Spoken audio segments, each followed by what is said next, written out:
Hello বন্ধুরা, happy Holi. আমাদের হোলিতে আজকে মাংস রান্না হচ্ছে। এখানে মাংস নিয়ে নিয়েছি, এখানে আলু ভাজা হয়ে গেছে, এখানে মাংসের মশলা কষানো হচ্ছে। আমি এখন এই মাংসগুলো সব দিয়ে দেবো।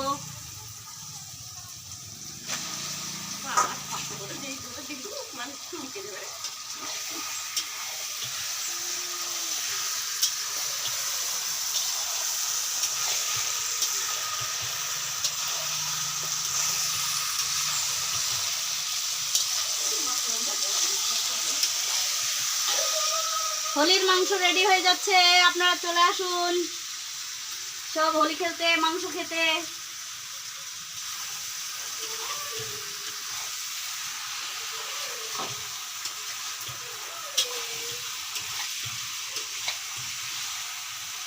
বাবাই, মাংস রেডি হলে আবার দেখাবো।